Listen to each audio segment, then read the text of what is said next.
Hello everyone, welcome to Brain Shocks. तो इस video series में हम कर रहे हैं नीलिट के previous year question scientist C और साइंटिस्ट डी के। ठीक है। प्रीवियस ईयर कुछ 4 पेपर लिए मैंने, उसके हम रीजनिंग के चारों पेपर कर चुके हैं और बेसिक मैथमेटिक्स के 2 पेपर मैं करवा चुका हूँ। ये तीसरा पेपर है और बेसिक मैथमेटिक्स के बाद एप्टीट्यूड के चारों पेपर क्वेश्चन करेंगे। ठीक है। और इसका जो आंसर की है वो ऑफिशियल मेरे को नहीं मिला है, तो किसी भी क्वेश्चन में अगर मिस्टेक हो आपको लगे तो नीचे कमेंट कर सकते हो या फिर किसी क्वेश्चन में डाउट हो। और 30 क्वेश्चन है, उसको देखते हैं हम। फर्स्ट क्वेश्चन है कि the minute hand is 10 centimetre long. Find the area of the face of the clock described by the minute hand between 9 AM and 9:35 AM। ठीक है। बेसिकली क्या बोला इन्होंने कि मिनट हैंड 10 सेंटीमीटर लॉन्ग है, तो जो 35 मिनट 9 बजे से लेके 9:35 तक 35 मिनट घूमेगी, तो 35 मिनट यहाँ पहुंच जाएगी 7 पे। तो इसने ये वाला एरिया, कितना एरिया डिस्क्राइब किया ये पूछा है उन्होंने। ठीक है।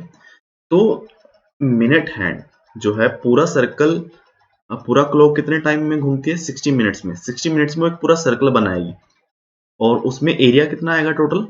Pi are square. ये 10 सेंटीमीटर यानी कि ई आर हो जाएगा। ठीक है। तो 60 मिनट्स में एरिया कितना कवर करती है? Pi are square. Pi r का स्क्वायर 100, 100 पाई। ठीक है। 100 पाई सेंटीमीटर स्क्वायर। एक मिनट में कितना करेगी? 100 divide by 60 pi is equal to 5/3 pi. ठीक है। और हमें पूछा है 9 बजे से लेके 9:35 तक, तो 35 मिनट्स पूछा है। 35 मिनट्स में कितना करेगी? 5/3। पाई को मैं 22/7 लिख लेता हूँ, इंटू 35। ठीक है। तो कट गया इससे। तो 5 इंटू 22 110 इंटू 5 550 डिवाइड बाई 3। ठीक है। तो आ जाएगा 183.3,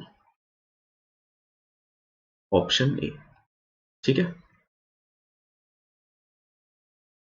नेक्स्ट क्वेश्चन है, इन्होंने बोला है कि determine a plus B such that following system of equations, 2 equation दिए हमें, has infinite solutions. Infinite solution के लिए क्या कंडीशन होती है? तो a के जो x का कोफिशिएंट जो है उनका रेशियो यानी कि 2/4 इज इक्वल टू y के कोफिशिएंट का ratio minus a-4 divided by minus a-1। ठीक है। माइनस कोई मतलब नहीं है, कैंसिल हो जाएगा। और constant term 2b plus 1 divided by 5b-1। ठीक है। इसमें कभी भी ये ध्यान रख लेना, ऐसा ना हो कि कई बार ये टर्म इधर लिखी हो, ठीक है, इक्वल टू 0 लिखा हो, तो दोनों या तो इस साइड हो या दोनों इस साइड हो। ठीक है। तो हम क्या करेंगे, पहले हमें a प्लस बी फाइंड करना है, तो पहले इन दोनों को लूंगा मैं। तो ये आ जाएगा half is equal to a-4 divide by a-1। तो ये आ जाएगा 2a-8 is equal to a-1। यहाँ से a की वैल्यू आ जाएगी 7। ठीक है। और फिर मैं लूंगा इसको और इसको, तो यहाँ पे आएगा half is equal to 2b plus 1 divided by 5b-1। ठीक है। तो 2 मल्टीप्लाई हो जाएगा 4b plus 2 is equal to 5b-1। तो यहाँ से b की वैल्यू आ जाएगी 3। ठीक है। a की वैल्यू तो 7, b की वैल्यू 3, तो a plus b 7 plus 3 is equal to 10। ठीक है। नेक्स्ट क्वेश्चन है 93।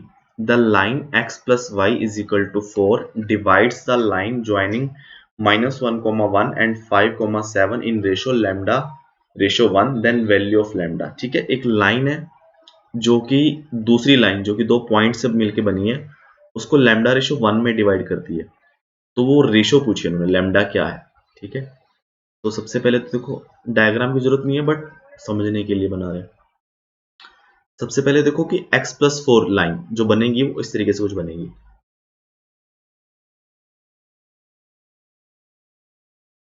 ठीक है। आगे बढ़ा सकते हो, बढ़ानी हो तो।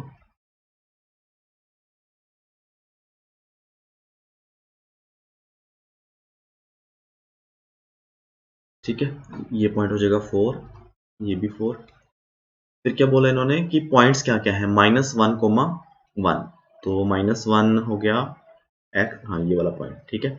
और 5, 7, 5, 7 हो जाएगा अप्रोक्सीमेट यहाँ पे। तो ये बन गया ऐसे, ये पॉइंट हो गया -1, ये हो जाएगा 5, 7, ठीक है।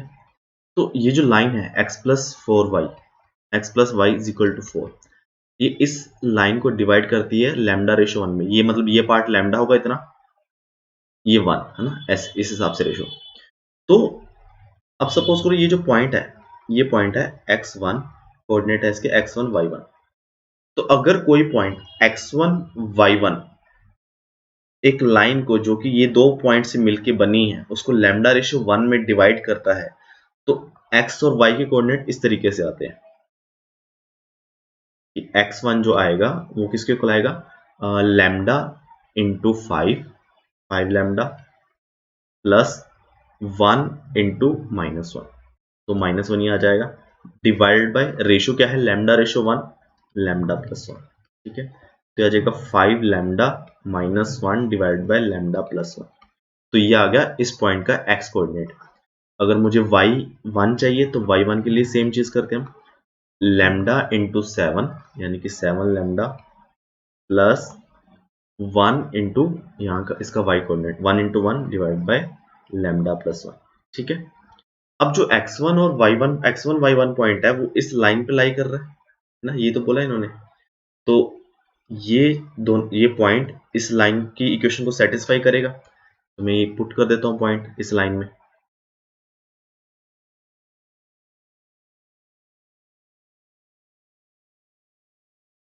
x क्या है, 5 lambda -1 divide by λ+1 plus y 7 lambda plus 1 divide by λ+1 is equal to 4, ठीक है। तो λ+1 उधर चला जाएगा, 4 से मल्टीप्लाई होगा, 5 लैम्डा प्लस 7 लैम्डा 12 लैम्डा आ जाएगा, -1 + 1 0 हो जाएगा, यहाँ पे 4 lambda plus 4 8 lambda is equal to 4, और लैम्डा की वैल्यू आ जाएगी 1/2, ठीक है। 93 का आ जाएगा ऑप्शन सी।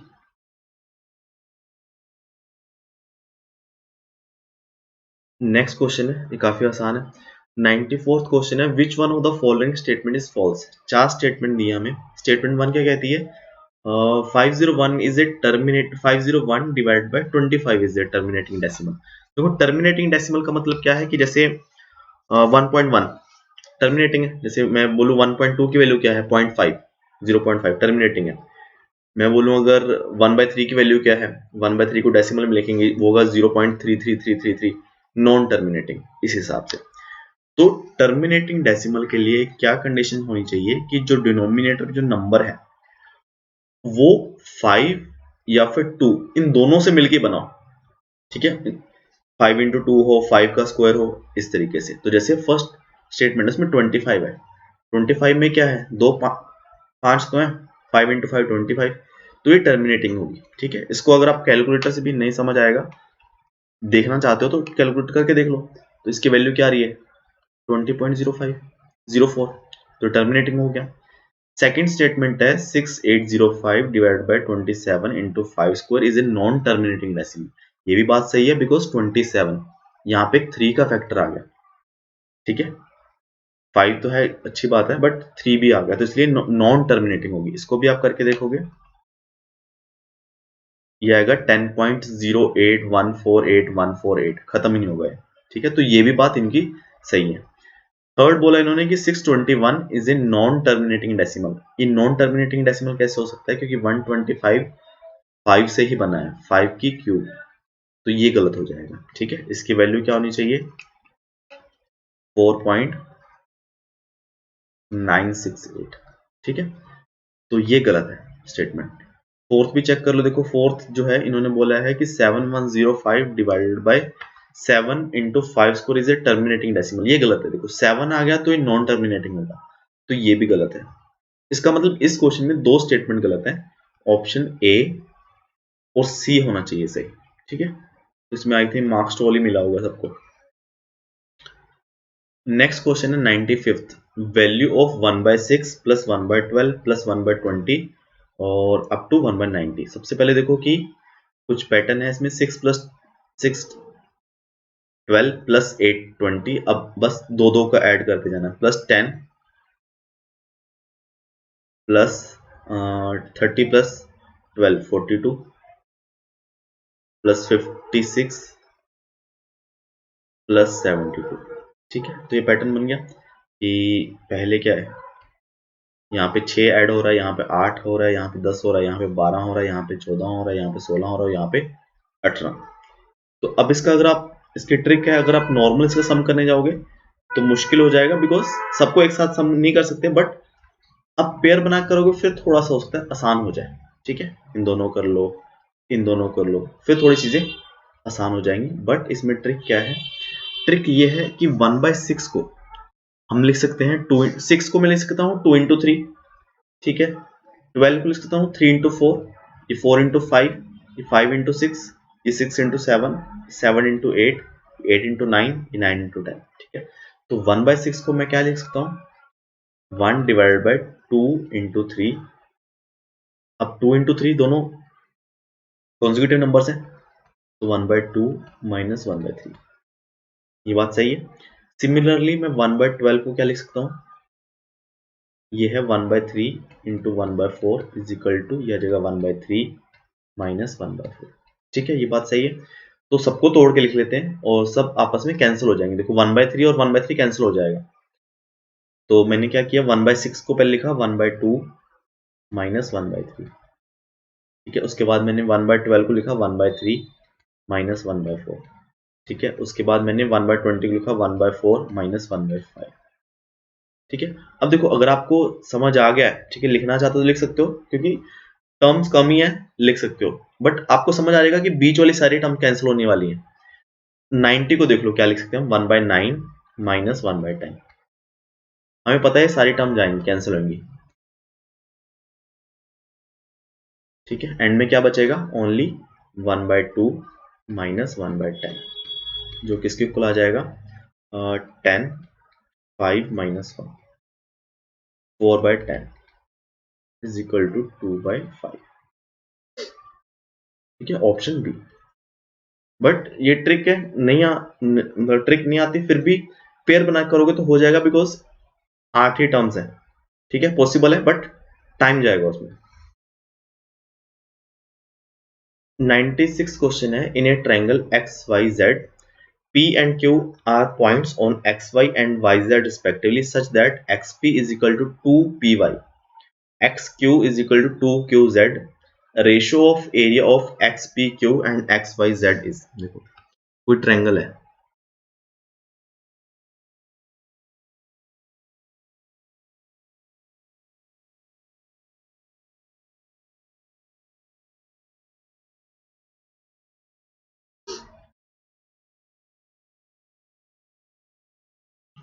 ठीक है, X Y Z। ठीक है, P पॉइंट है एक्स वाई पे, इस तरीके से P पॉइंट यहाँ पे कि एक्स P जो बनेगी वो 2 ट्वाइस होगी Py के, इसका मतलब कुछ इस तरीके से होगा। P पॉइंट यहाँ पे कुछ होगा ना, ताकि ये वाली लेंथ इससे डबल हो जाए।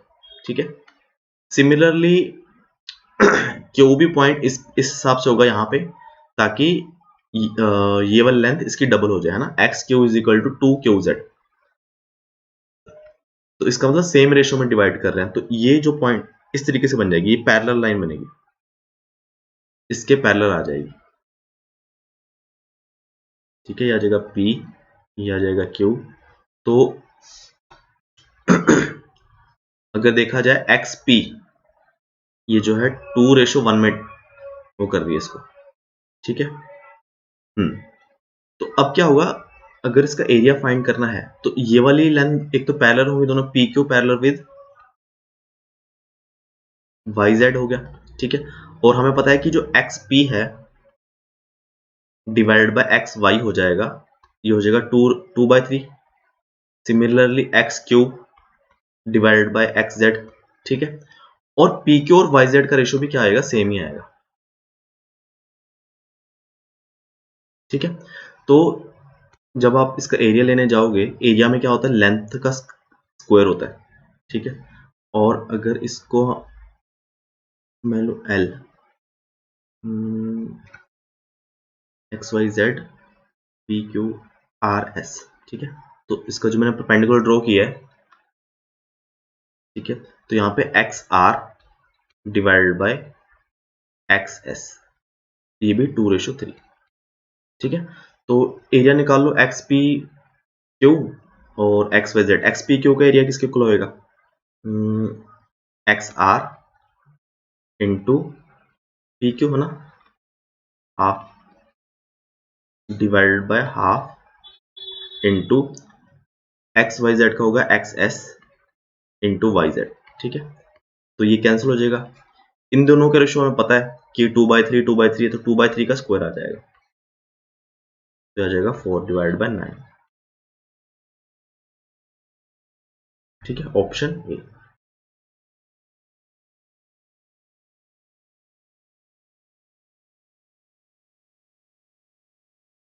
नेक्स्ट क्वेश्चन है 97। देखो ऐसे क्वेश्चन क्या कर सकते हैं, या तो हम कि डायरेक्ट अगर हम देखोगे इसमें tan theta plus cot theta is equal to theta is equal to 45 के लिए दोनों 1 नहीं होते, 1 + 1 2, क्योंकि किसी भी वैल्यू के लिए डिफाइन कर सकते हैं। ठीक है। मतलब सेटिस्फाई कर सकता है। तो थीटा इज इक्वल 45 के लिए सेटिस्फाई कर रहा है, तो थीटा 45 यहाँ पुट करूंगा, ये भी 1 आ जाएगा, ये भी 1 आएगा। 1 की पावर 7 1, 1 की पावर 7 1, 1 + 1 2। ठीक है, डायरेक्ट कर सकते हो उसको।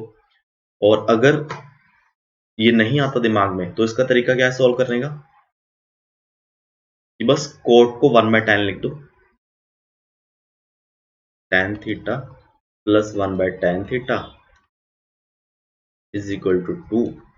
तो यहाँ से आएगा tan square theta, tan theta उधर जाएगा, tan थीटा माइनस का इधर आ जाएगा, 2 tan theta plus 1 is equal to 0। ये आएगा tan थीटा माइनस 1 का square is equal to 0, tan theta is equal to 1। ठीक है। तो यहाँ से पॉसिबल है, सेम चीज आ गई कि tan थीटा 1 होगा तो cot थीटा 1 होगा, और इसकी पावर 7 भी 1 होगी, cot की पावर 7 भी 1 होगी। ठीक है। नेक्स्ट क्वेश्चन है 98। ये थोड़ा सा कह सकते हैं मुश्किल क्वेश्चन है कि x जो है वो है cos 1, cos 2, cos 3 up to cos 89। सबसे पहले इसे नंबर ऑफ टर्म देखो, नंबर ऑफ टर्म्स इसमें x में है 89। ठीक है। y में है cos 2, cos 6, cos 10 up to cos 86। इसमें आप देखो AP है 2, 6, 10, 14। इसमें अगर आप कैलकुलेट करोगे, ठीक है, जैसे 86 जो है, अगर आप AP 86 टर्म n टर्म है is equal to a plus n-1, d है 4, तो 84 is equal to n-1, 4, 21 is equal to n-1, n is equal to 22। ठीक है। यहाँ से आपको पता चल जाएगा कि ये जो है y में 22 टर्म्स है, इसमें 89 है x में। तो हमें रेशियो चाहिए y/x। तो सबसे पहले क्या करते हैं, x को रिड्यूस करते हैं कि कैंसिल करते जाएं। ठीक है, पहले ही कैंसिल कर देंगे कोई मतलब नहीं बनेगा। तो x देखो, x किसके इक्वल है, cos 1, cos 2, cos 3 up to so on cos 89। तो क्या मैं cos 89 को अगर मैं sin 1 लिख सकता हूँ, बिकॉज cos 89 को मैं लिखूंगा 90-1, और cos 90 माइनस थीटा होता है sin थीटा। ठीक है। तो मैं क्या करूंगा, cos 1 sin 1। ठीक है, sin 1 कहां से आया, cos 89 से। ठीक है। सिमिलरली cos 2 sin 2, sin 2 कहां से आया होगा, cos 88 से। ठीक है। अप टू कहां तक जाएगा ये, cos 44 sin 44। ठीक है। और एक बच जाएगा किसका, मतलब टोटल 89 टर्म्स है और 44 पेयर बन गए, एक कौन सा बच गया, cos 45। ठीक है। इसकी वैल्यू तो हम डायरेक्ट पुट कर सकते हैं। अब मुझे क्या चाहिए, मुझे पता है कि 2 sin थीटा cos थीटा होता है sin 2 थीटा। तो मुझे क्या चाहिए, 2 के साथ मल्टीप्लाई डिवाइड करूंगा हर जगह। यहाँ पे 2, मुझे कितने 2 चाहिए होंगे, ये कितने पेयर बन रहे हैं ऐसे 44, मुझे 44 2 चाहिए होंगे, तो मैं 2 की पावर 44 मल्टीप्लाई करूंगा और 2 की पावर 44 डिवाइड करूंगा। ठीक है, तब ये सारी चीज वैसा का वैसा लिख दूंगा और cos 45 की वैल्यू में लिख दूंगा 1/√2। ठीक है, और इन सबको मैं 2 cos theta sin theta 2 cos theta sin theta करके sin 2 थीटा बना दूंगा। Like 2 cos 1 sin 1 is equal to sin 2। ठीक है, sin 4 sin 6 sin 8 up to sin 88। ठीक है, अब ये 44 टर्म बन गई हैं और डिवाइड किससे करेंगे,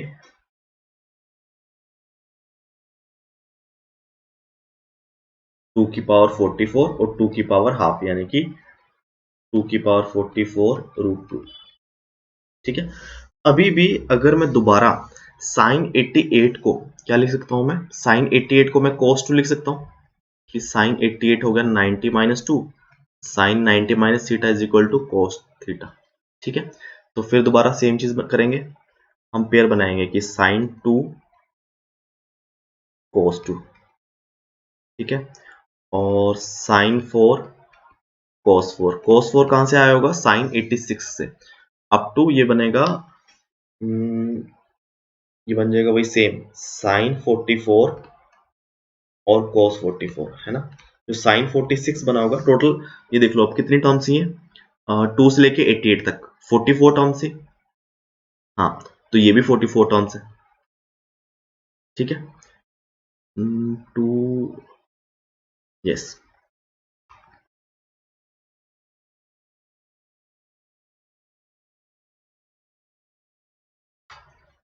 अब ये बन जाएगा 2 की पावर 44, ये तो सेम ही है √2।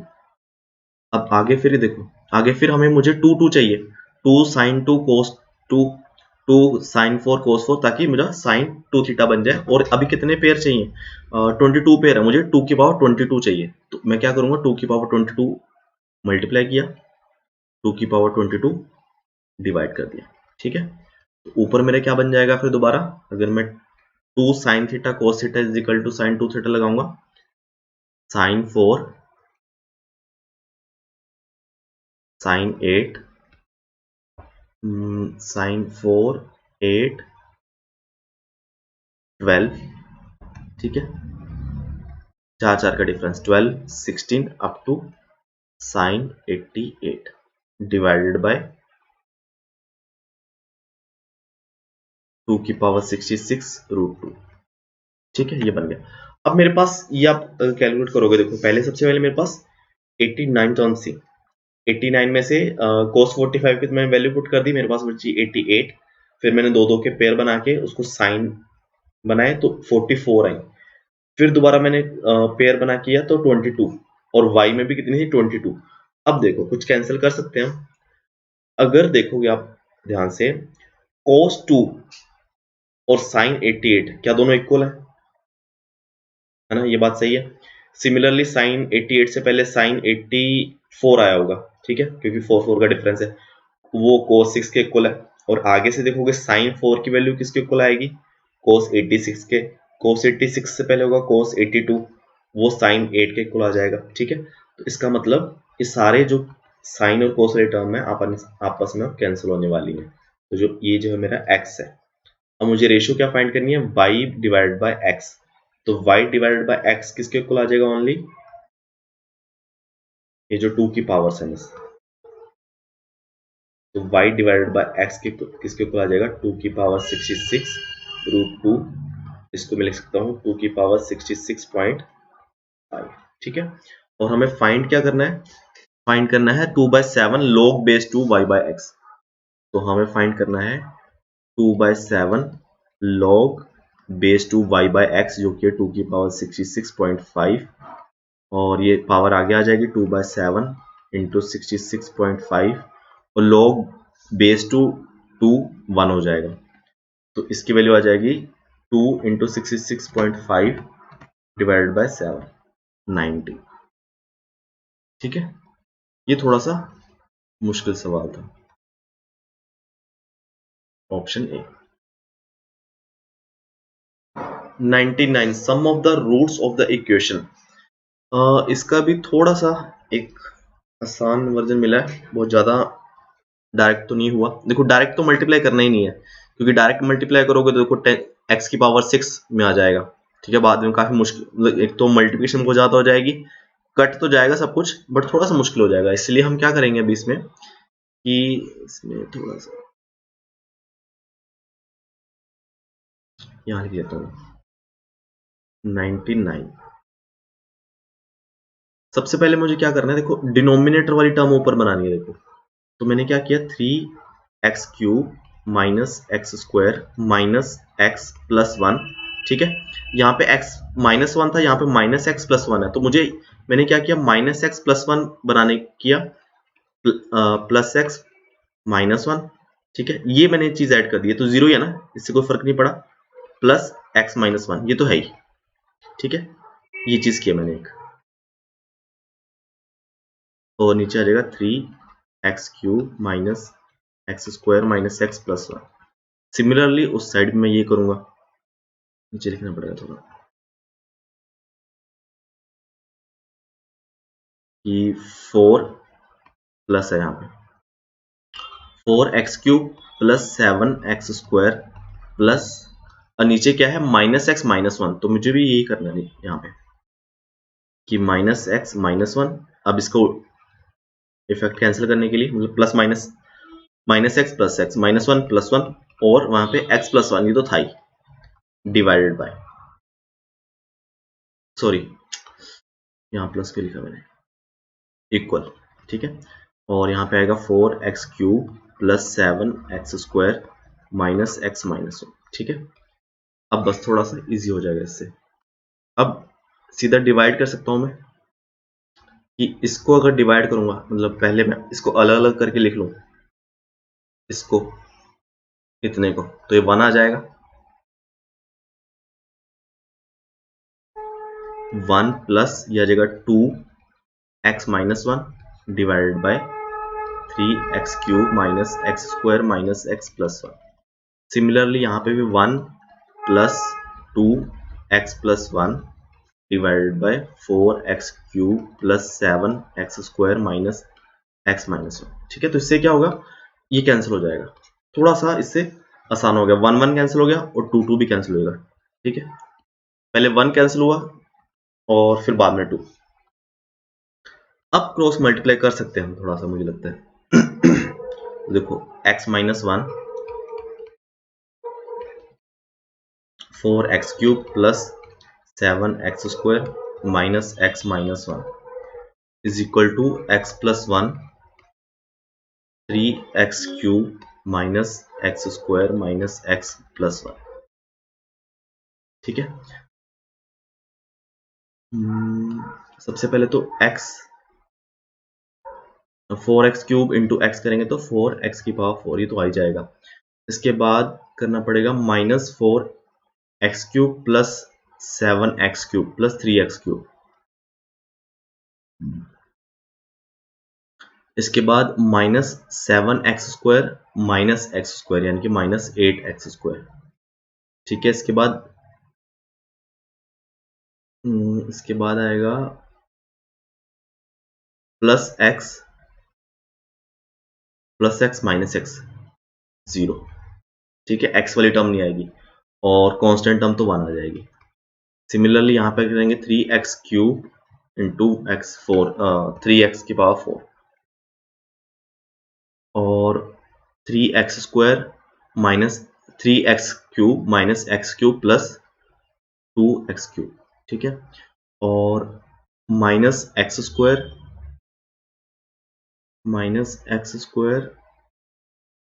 और minus x square minus 2x square और ये माइनस एक्स प्लस एक्स, तो यहाँ पे भी x वाली टर्म 0 आ रही है और यहाँ पे प्लस 1। ठीक है, तो यहाँ पे देखो 1 और 1 कैंसिल। अब दोनों साइड में x क्या करूंगा, ये बाकी सबको इधर ले आओ कि x की पावर 4 प्लस x की power cube minus 6x square is equal to 0। यहाँ पे एक्स स्क्वायर कॉमन निकाल के उधर चला जाएगा, मतलब x की दो रूट तो 0 आ गए, ठीक है। तो x square plus x minus 6 is equal to 0, ठीक है। अब पूछा क्या इन्होंने, सम ऑफ द रूट्स। अब दो रूट तो 0 आ गए, दो रूट का सम क्या है -1, ठीक है, यहां से दिख रहा है हमें। अगर इसको वैसे भी करना है कि x माइनस ये आ जाएगा x plus 3 x minus 2 equal to 0, x की वैल्यू आ जाएगी 2 और -3, दोनों का सम आ जाएगा -1, ठीक है। आई थिंक इससे थोड़ा सा आसान हो गया, इससे और आसान तरीका हो तो आप एक बार ट्राई कर लेना, मेरे हिसाब से तो यही है।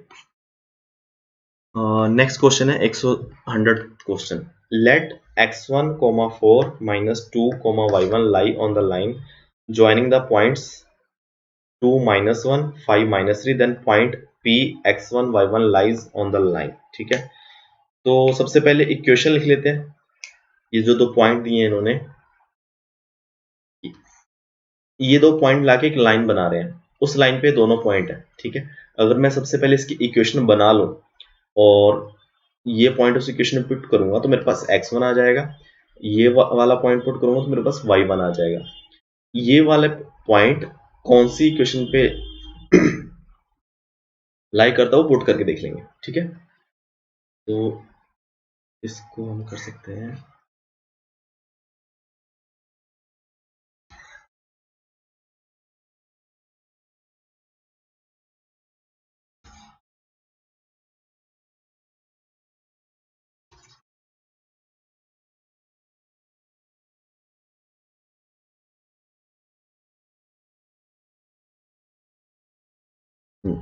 सबसे पहले मुझे इक्वेशन लिखनी है, ठीक है। इक्वेशन दो पॉइंट दिए हुए हैं, लाइन की इक्वेशन क्या होगी कि y कोई भी y माइनस y1 कोई भी पॉइंट ले लो, कोई भी एक पॉइंट y माइनस, इसको मैं चलो x1 y1 ले लेता हूँ, इसको x2 y2, y minus y2 is equal to y2 minus y1, यानी कि -3 minus -1 -2 divide bye x2 minus x1 यानी कि 3 और x माइनस x2, ये आ जाएगी लाइन की इक्वेशन, ठीक है।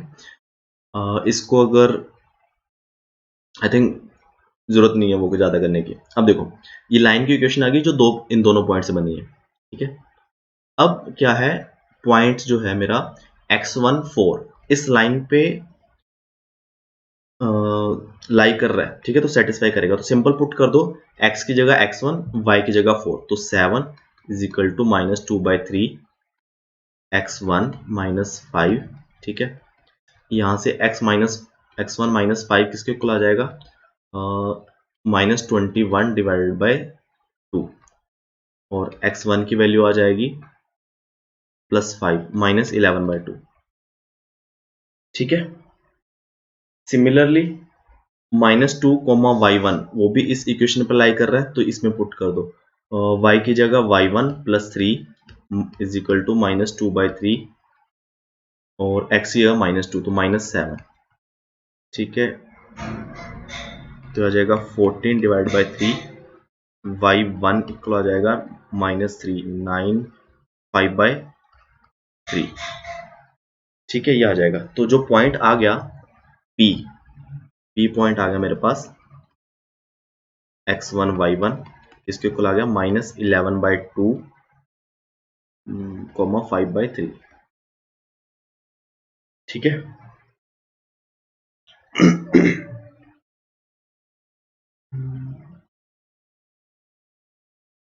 21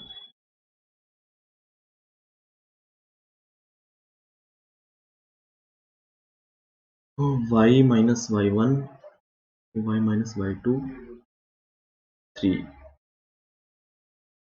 21 डिवाइड बाई 2 +5, ठीक है। तो अभी ये जो पॉइंट है इन चारों में से किसी एक लाइन को सेटिस्फाई कर रहा होगा, तो ऑप्शन वाइज पुट करके देखते हैं। ए में पुट करके देखते हैं।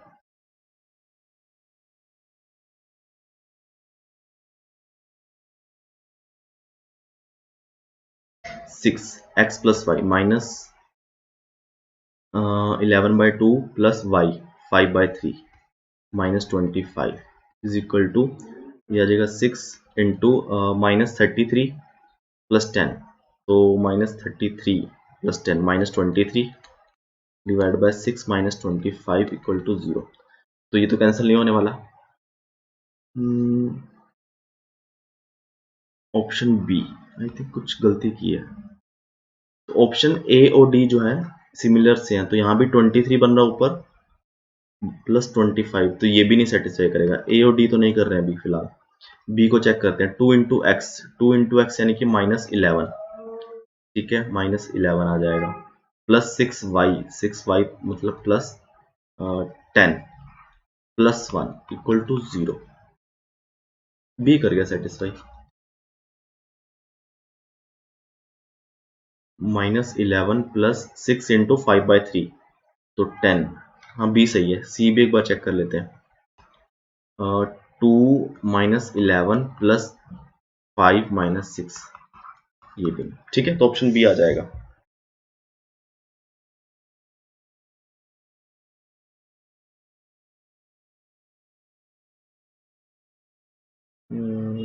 यस ठीक है, फिर भी एक बार वेरीफाई कर लेना इसको, क्योंकि पहले शायद मैंने गलत कर दिया था, मेरा डी आ रहा था, अब बी सही लग रहा है। नेक्स्ट क्वेश्चन है 101। Expression tan a divided by 1 minus cot a plus cot a divided by 1 minus tan a can be written as. तो सबसे पहले हम tan में कन्वर्ट कर लेते हैं इसको, ठीक है। तो इसको मैं लिखता हूँ tan a divided by 1 minus 1 by tan a, ठीक है, प्लस ये cot को फिर 1 by tan a, 1 minus tan a, ठीक है।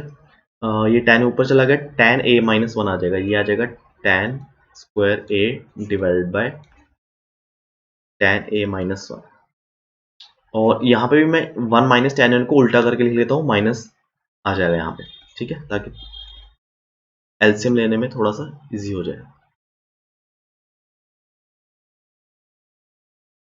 ठीक है। इक्वल टू ये आ जाएगा tan cube a divide -1 divided by tan a minus 1, ठीक है। तो a cube minus B cube का formula a minus B a square plus B square plus A B, ठीक है। tan a माइनस 1 कैंसिल हो जाएगा,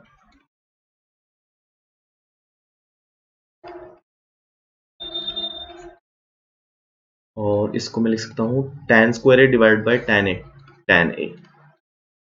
1 by tan a is cot a, tan a divide by tan a 1, ठीक है। अब देखो सी तो गलत ही होगा ना, सीधा दिख रहा है हमें।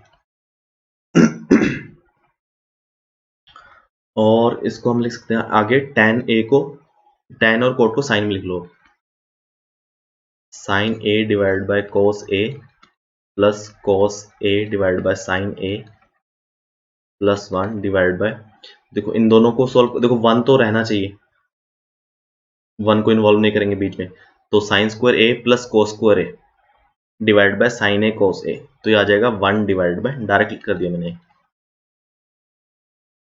ठीक है।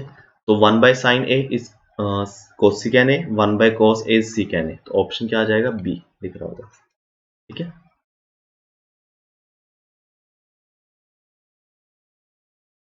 नेक्स्ट क्वेश्चन है कि एक कॉनिकल टेंट, ठीक है, कॉनिकल मतलब कौन जैसा टेंट है, is to accommodate 10 person, each person must have 6 metre space to sit and 30 metre cube of air to breathe, but will the height of the cone, ठीक है। तो टोटल, अब देखो कॉन जो है कुछ इस तरीके से बनेगा,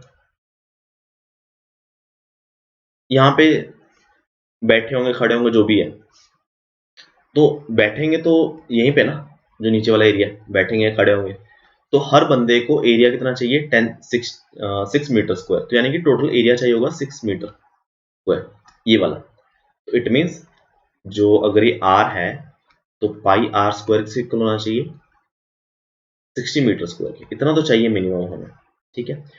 और एयर चाहिए हर किसी को 30 मीटर क्यूब एयर तो चाहिए ईच पर्सन को। 10 लोग हैं तो मतलब वॉल्यूम कितनी चाहिए टेंट के अंदर? 300 मीटर क्यूब। तो हमें पता है कि जो वॉल्यूम होती है कौन की, वो होती है 1/3 पाई आर स्क्वायर एच। ठीक है, वॉल्यूम हमें चाहिए 300, पाई और एच की वैल्यू कितनी आ जाएगी? एच की वैल्यू आ जाएगी 300 into 3 divide by pi are square. Pi are square already हमने फिक्स कर रखा है कि वो 60 होना चाहिए। ठीक है, तो 60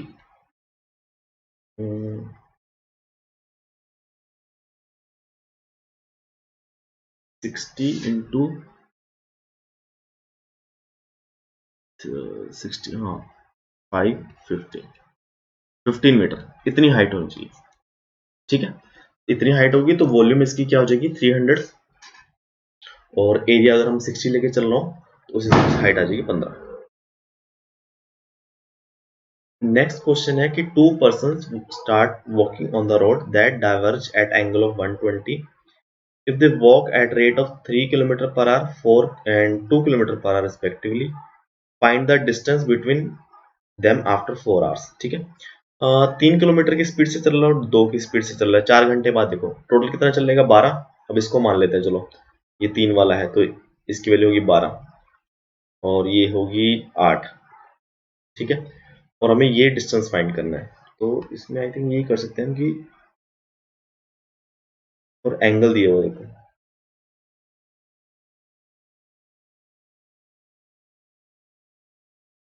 अगर ये 8 है, ये एंगल 60 है। ठीक है, ये वाली लेंथ हो जाएगी कितनी 8 cos 60 यानी कि 4, ये हो जाएगी हाइट 8 sin 60 यानी कि 4√3।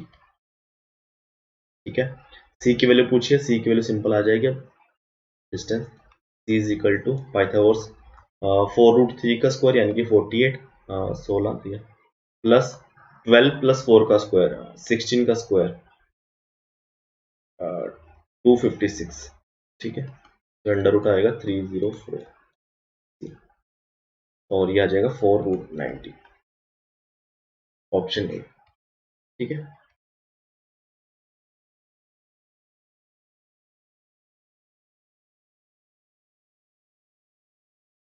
नेक्स्ट क्वेश्चन है थोड़े इस डिफरेंट टाइप का क्वेश्चन है ये भी। Sum of the squares of the 5th and the 11th term of an AP is 3।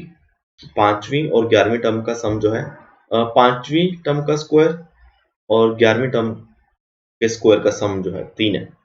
Product जो है सेकंड एंड 14th टर्म का है x। Find the product of the first and the 15th term of an AP. ठीक है, तो सबसे पहले हम क्या करते हैं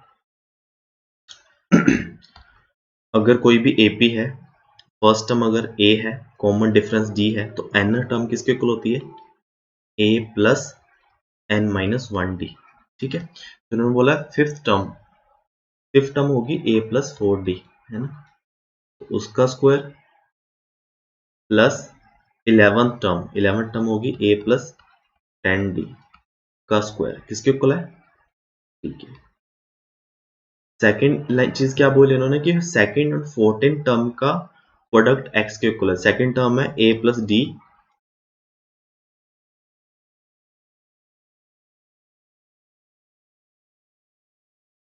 और 14 टर्म है a प्लस 13d, इसकी वैल्यू है x। और हमसे पूछा क्या है फर्स्ट और फिफ्थ टर्म का a into 14d, a plus 14d यानी कि a स्क्वायर प्लस 14ad, ये चीज हमें पूछी है। ठीक है, तो हम वन बाय वन क्या करेंगे, इसको खोल के देखेंगे, कुछ ना कुछ फैक्टर बनेगा तो हमें मिल जाएगा। देखो सबसे पहले a square plus 16d square plus 8ad plus a square plus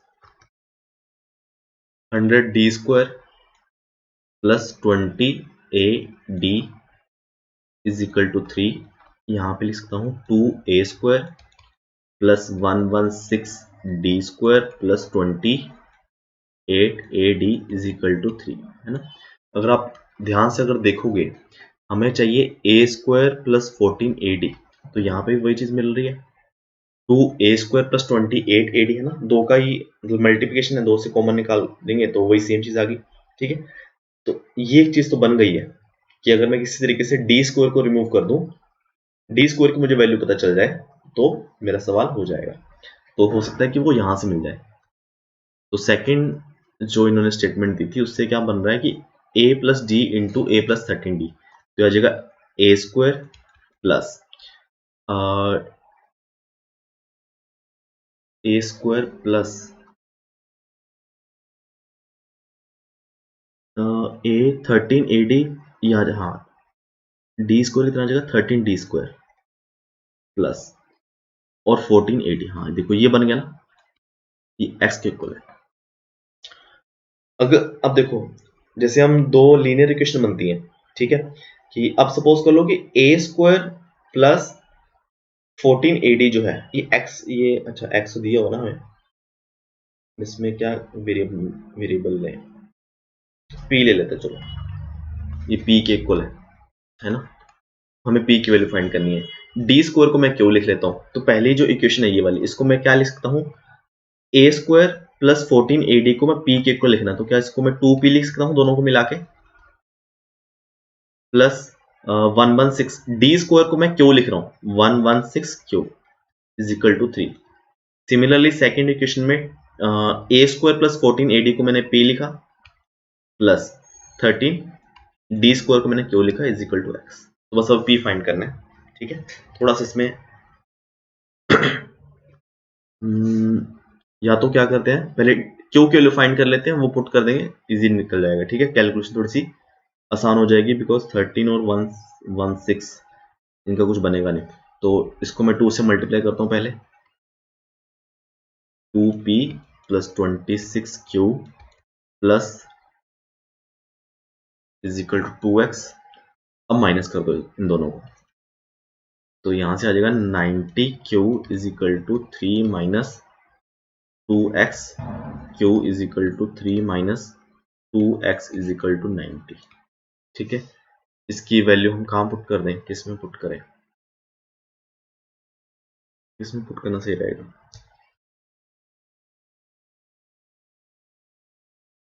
13 चलो इसमें पुट कर देते हैं, p प्लस p, इसमें पुट करता हूँ मैं। p की वैल्यू किसके इक्वल आ जाएगी, x माइनस 13 क्यू, यानी कि x minus 13 3 minus 2x divide by 90, तो ये आ जाएगा 90x minus 39, minus minus plus हो जाएगा 13 into two 26x divide by 90, तो 90 plus 26 116 x minus 39 divide by 90, ये आएगा p जो कि हमें पूछा था a² प्लस 14ad। ठीक है, ऑप्शन सी। नेक्स्ट क्वेश्चन है 105, simply the simplified form of. तो इसमें क्या कर सकते हो, देखो एक तो आप इसी को ओपन करके करो ना, सब कैंसिल कर कर आके करो, या फिर हम a की कोई ऐसी वैल्यू रखें जिससे a b c d चारों ऑप्शन में अलग अलग आंसर बन रहा हो। ठीक है, जैसे आप a की वैल्यू अगर 0 रखना चाहोगे, 0 रखने से क्या होगा, a में भी -1 आ रहा है, c तो में -1 तो है ही, तो आप 0 भी नहीं रख सकते। a की वैल्यू आप 1 रखोगे तो a और b सेम हो जाएंगे, प्लस 1 रखोगे तो 1 - 1 0, यहाँ पे इनफाइनाइट बन जाएगा। ठीक है, a की वैल्यू अगर मैं 2 रखूंगा, a में देखो ऑप्शन a में 2 - 1 1, a और d सेम हो जाएंगे। अगर मैं a की वैल्यू -2 रखता हूँ, देखो -2 रखने से क्या होगा, -2 रखूंगा तो आएगा -3, -2 रखूंगा आएगा 3, ये है -1, ये 1। ठीक है, तो -2 रखना सबसे सेफ है, सही है, अपना आंसर आ जाएगा। ठीक, वैसे अगर आप इसको खोल के भी करना चाहो तो वैसे भी कर सकते हो, बट काफी लेंथ ही पड़ेगा वो। a की वैल्यू रखता हूँ मैं -2, तो -2 रखूंगा मैं, तो ये आ जाएगा -2 + 1 -1 डिवाइडेड बाय -2 - 1 1/3 का स्क्वायर, -1 डिवाइड बाय -3 का स्क्वायर, यानी कि 1/3 का स्क्वायर। तो डायरेक्टली मैं 1/9 लिख लेता हूँ इसको, ये वैल्यू आ गई 1/9, 1/9 + 3 डिवाइडेड बाय, यहाँ पे भी देखो -2 -1 -3 डिवाइड बाय -2 + 1 -1 तो आएगा 3 का स्क्वायर यानी कि 9 + 3। ठीक है, ये और ये पूरा डिवाइड कर रहा है इसको, मतलब इंटू 1/, a क्यूब -2 का क्यूब -8 -8 + 1 -8 + 1 -7 डिवाइडेड बाय -8 -1 -9। ठीक है, माइनस और ये आ जाएगा -2 -4 और -2 -1 -3। ठीक है, ये कैंसिल हो जाएगा, ये आएगा देखो। अब ये बन गया 9 27 28/9 इंटू 12 इंटू माइनस माइनस इनका भी कैंसिल हो जाएगा 9/7 -4 4/3 तो 7 चौका 28 9 9 कैंसिल 4 दिए 12 तो ये बच गया 1/3 -4/3 ये बन गया -3/3 तो आगे वैल्यू -1। देखो -1 कहाँ पे है, ऑप्शन सी में है। ठीक है, तो यहाँ पे अगर -3 आ जाता ऑप्शन ए हो जाता, 3 आता बी हो जाता, -1 आ गया तो सी हो गया, 1 आता तो डी हो जाता। और वैसे भी हो जाएगा। ठीक है, बट वो बहुत लेंथी पड़ेगा पेपर के हिसाब से, करना चाहो तो एक बार ट्राई कर लेना। 106 क्वेश्चन है कि cosecant theta minus sine theta is equal to 1 L, secant theta minus cos theta is equal to M, L square M square L square plus M square plus 3। इसमें भी सेम चीज है कि अगर आप ऐसे लेके चलोगे हो जाएगा, बट अगर मैं थीटा की कोई वैल्यू पुट करूँ है ना, थीटा की वैल्यू मान लो 0 पुट कर नहीं सकते बिकॉज फिर कोसिकेन इनफाइनाइट हो जाएगा, ना हम 90 पुट कर सकते हैं कि वहां पे सीकेन इनफाइनाइट हो जाएगा, और 45 पुट करके देखते हैं। देखो ए और बी तो अलग है, 45 पुट करूंगा तो साइन 45 होता है 1/√2 सी हो जाएगा √2। ठीक है, और sine theta cos theta sine 45 1/√2 कोस 45 1/√2 ये आ जाएगा 1/2। तो चारे ऑप्शन जो है हमारे अलग अलग आ रहे हैं। तो मैं अगर थीटा की वैल्यू में लिखता हूँ 45 डिग्री, तो मैं उस समय पे एल की वैल्यू फाइंड करता हूँ। एल किसके इक्वल आएगा, कोसिकेन 45 आएगा √2, साइन आएगा 1/√2, ये आ जाएगा 2 - 1 डिवाइड बाय √2, एल की वैल्यू हो जाएगी 1/√2, और हमें तो एल स्क्वायर ही पुट करना है ना हर जगह, तो एल स्क्वायर की वैल्यू आ जाएगी हाफ, और सिमिलरली एम स्क्वायर की वैल्यू भी हाफ आ जाएगी। ठीक है, तो ये जो कैलकुलेशन है एल स्क्वायर जो पूछा है, L square half into M square half bracket में L square half plus M square half plus 3, half into half 1/4 into half plus half 1 plus 3 4 1 option A. ठीक है, क्योंकि 1 आ गया आंसर, चारों ऑप्शन हमने थीटा इस तरीके से पुट किया था कि चारों ऑप्शन अलग अलग दिखे, तो 1 आ गया, तो इसलिए हर थीटा की वैल्यू के लिए 1 ही आएगा। ठीक है, ये काफी अजीब क्वेश्चन है। ठीक है, ऐसे क्वेश्चन मुझे लगता है छोड़ देने चाहिए अगर आपको क्लिक ना करें तो। इन्होंने बोला if m1 and m2 are the roots of the equation दिया and the area of the triangle formed by the lines y is equal to m1x, y is equal to m2x and y is equal to c। तो basically हमारे पास तीन condition हो सकती है। देखो, तो ये जो दो लाइन है, कुछ y is equal to m1x ये ओरिजिन से पास करेगी, तो ऐसा हो सकता है ना कि ये लाइन ऐसी भी हो सकती है अगर इसकी स्लोप पॉजिटिव है, ये लाइन ऐसी भी हो सकती है। ठीक है, अब ये हो सकता है कि m1 m2 दोनों ही पॉजिटिव हो, दोनों अगर पॉजिटिव होंगी तो इस तरीके से कुछ लाइन बन जाएंगी दोनों, और ये वाला एरिया की बात कर रहा होगा। ये भी हो सकता है कि दोनों ही नेगेटिव हो और y इज इक्वल टू से ये लाइन होगी तो ये वाला एरिया पूछेगा। ये भी हो सकता है कि एक नेगेटिव एक पॉजिटिव हो, एक नेगेटिव हो, फिर ये वाला एरिया आ जाएगा। तो सारी कहानी हमें कहाँ पे क्या फाइंड करना है, सबसे पहले हमें कि दोनों की जो स्लोप है m1 m2 दोनों पॉजिटिव है या दोनों नेगेटिव है, या एक पॉजिटिव एक नेगेटिव है। देखिए दोनों पॉजिटिव नेगेटिव होंगी, दोनों ही पॉजिटिव है या दोनों नेगेटिव है, फिर तो कोई दिक्कत नहीं, एरिया सेम आएगा। बट एक पॉजिटिव एक नेगेटिव होगी तो एरिया ये वाला बड़ा वाला आ जाएगा ऐसे, ठीक है। तो ये चीज हमें फाइंड करनी है। और हमें पता है कि अगर कोई m1 m2 इसके रूट्स हैं, तो हमें पता है कि जो ये वाली टर्म्स होती है, अगर यहाँ पे कांस्टेंट 1 है, ये जो होता है रूट 3+2, ये किसके इक्वल आएगा, minus of sum of roots, ठीक है। It means m1 plus m2 की वैल्यू क्या होनी चाहिए, माइनस √3+2, ठीक है। और ये होता है प्रोडक्ट के इक्वल, यानी कि m1 m2 इक्वल टू √3 -1। अच्छा, √3 -1, √3 होता है 1.73 -1, तो ये क्या, ये पॉजिटिव है, ये बात सही है कि m1 और m2 दोनों का प्रोडक्ट पॉजिटिव है। इसका मतलब हमें पता चल गया कि m1 m2 या तो दोनों पॉजिटिव होंगे, तभी positive number into positive number का मल्टीप्लिकेशन पॉजिटिव आ गया, या हो सकता है कि बोथ नेगेटिव, पॉसिबल है भी कि दो नेगेटिव नंबर का प्रोडक्ट पॉजिटिव आ जाएगा, ठीक है। बट हमें पता है इन दोनों का सम क्या है, नेगेटिव है ना, इन दोनों का सम नेगेटिव है, तो इसका मतलब क्या है कि दोनों पॉजिटिव तो नहीं हो सकते, दोनों नेगेटिव ही होंगे, ठीक है। ये हमें पता चलेगा कि m1 m2 दोनों नेगेटिव नंबर्स हैं, बस हमें ये फाइंड करना है, हमें रूट्स निकालने की जरूरत नहीं है। तो अब लाइंस कैसे बनेंगी,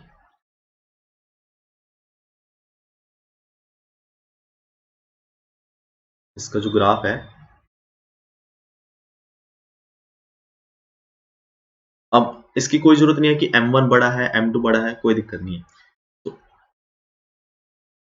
सपोज करो एक लाइन ये है, y is equal to m1x मान लो, एक लाइन ये मान लो कि y is equal to m2x मान लो, ठीक है। और एक y is equal to c, ये वाला है, और हमें एरिया फाइंड करना है ये वाला, ठीक है। इसको लिख लेते हैं, ये वाली लाइन मैंने क्या मानी थी पहले, y is equal to m1x, और ये y is equal to c line है, ठीक है, ये पॉइंट है c। तो ये वाला पॉइंट क्या आ जाएगा, ये दोनों कट कर रहे हैं, तो यहाँ पे y की वैल्यू c है, तो x की वैल्यू आ जाएगी c/m1 माइनस, ठीक है। सिमिलरली ये लाइन है y is equal to m2x, तो जो ये वाला पॉइंट है ये आ जाएगा c/m2 माइनस, ठीक है। और तो सिंपल है, हमें ये एरिया फाइंड करना, सबसे पहले मैं क्या बड़ी ट्रायंगल का एरिया निकाल दूं, बड़ी ट्रायंगल का एरिया मतलब ये एरिया निकाल लो पहले। अगर मैं ये एरिया निकाल लूंगा पहले, उसमें से कौन सा माइनस करना पड़ेगा मुझे, ये वाला,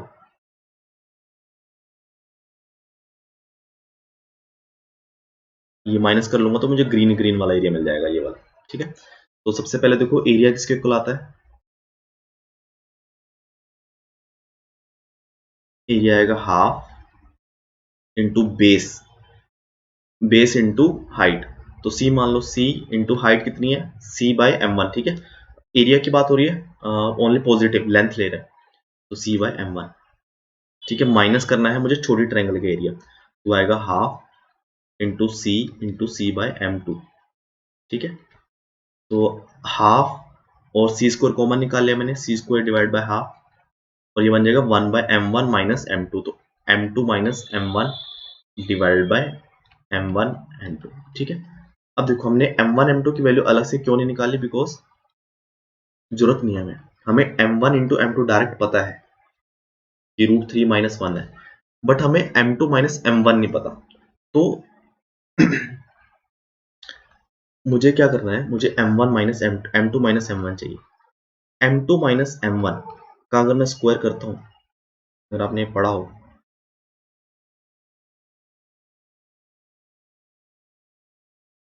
कैसे बनाएंगे हम, तो वो आएगा m1 स्क्वायर, ठीक है, m2 square minus 2m1 m2, ठीक है। यहाँ पे मैं प्लस 2m1 m2 करूंगा, माइनस 2m1 m2 करूंगा, और इन दोनों को मिला के मैं बना दूंगा m1 प्लस m2 का स्क्वायर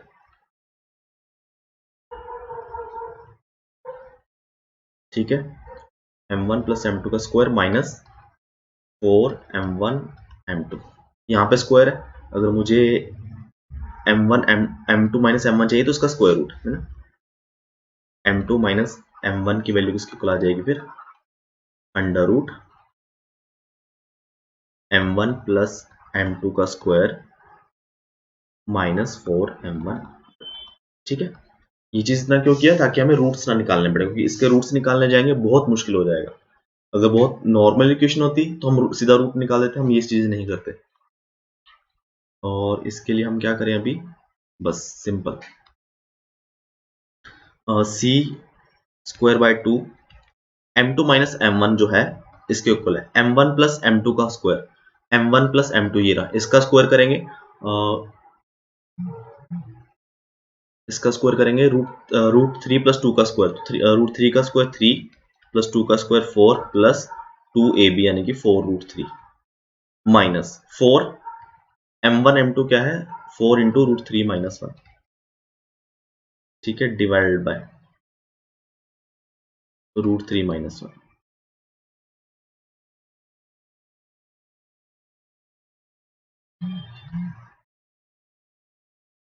अब इसको सॉल्व करेंगे।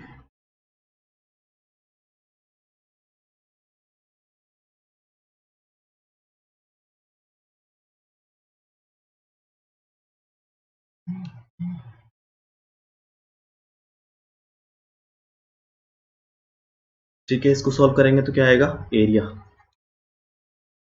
सी square divide by 2 3 plus 4 7 plus 4 root 3 minus 4 root 3 minus plus 4 divided by root 3 minus 1। ठीक है, ये कैंसिल हो जाएगा। अगर आप आगे कैसे करना है, ऑप्शंस देखो कि किस फॉर्म में पूछा हुआ है। ठीक है, डिनोमिनेटर में क्या है, एक नॉर्मल नंबर है। ठीक है, रूट वाली टर्म हम कैंसिल करनी पड़ेगी, इसका मतलब हम रैशनलाइज कर लेंगे, रूट 3 प्लस 1 रूट 3 प्लस 1। ठीक है, 7 और 4 11, तो सी स्क्वायर डिवाइड बाय 2 11 इंटू, अच्छा एक मिस्टेक कर दिया मैंने, यहाँ पे रूट भी तो आएगा।